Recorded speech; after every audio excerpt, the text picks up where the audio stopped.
ಹೋಗ್ತಿದ್ದಂಗೆ ನಾನು ಅಶ್ವಿನಿ ಅವ್ರನ್ನ ಬೇರೆ ಥರದಲ್ಲಿ ಹೊರಗಡೆ ನೋಡ್ಕೊಂಡು ಹೋಗಿದ್ದು. ನಾನು ಒಳಗಡೆ ಹೋದಷ್ಟೇ ನಾನು ನೋಡಿದ ಅಶ್ವಿನಿ ಸೈಲೆಂಟ್ ಅಶ್ವಿನಿ. ಅಂದ್ರೆ ಅವ್ರು ಡ್ರಾಮಾ ಮಾಡ್ತಿದ್ರೋ ಏನ್ ಮಾಡ್ತಾ ಇದ್ರೋ ನನಗೆ ಗೊತ್ತಿಲ್ಲ. ನೀವ್ ನೋಡಿದ್ರೆ ಎಪಿಸೋಡು ಸೈಲೆಂಟ್ ಅಶ್ವಿನಿ. ಸುದೀಪ್ ಸರೇ ಹೇಳ್ತಾರೆ ಒಂದ್ ಇದ್ರಲ್ಲಿ ಸ್ಯಾಟರ್ಡೆ ಎಪಿಸೋಡಲ್ಲಿ, ರಿಷಾ ಎಂಟ್ರಿ ಬಂದ್ಮೇಲೆ ಅಶ್ವಿನಿ ಅವ್ರು ಸೈಲೆಂಟ್ ಆಗ್ಬಿಟ್ರಾ ಅಂತ ಹೇಳ್ತಾರೆ. ಹಂಗಾರೆ ನಾನು ನೋಡಿ ಸೈಲೆಂಟ್ ಅಶ್ವಿನಿನೇ. ನಾನ್ ನೋಡೋ ಅಶ್ವಿನಿ ಇವಾಗ ಏನ್ ಆಡ್ತಾ ಇದಾರೆ ಮತ್ತೆ, ನನಗನ್ಸ್ತು ಇದ್ಯಾಕೆ ನನ್ ಮುಂದೆ ಕಾಣಿಸ್ಲಿಲ್ಲ, ನನ್ ಮುಂದೆ ಯಾಕೆ ಆಡ್ಲಿಲ್ಲ.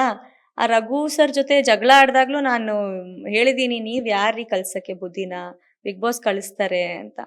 ಮೇ ಬಿ ಮೈಂಡ್ ಸೆಟ್ ಒಂದೇನೋ ಅಥವಾ ಏನೋ, ನಾನು ಹೇಳೋದನ್ನ ಅವರು ಸ್ವೀಟಾಗಿ ತಗೊಳ್ತಾ ಇದ್ರು ಏನೋ ಗೊತ್ತಿಲ್ಲ.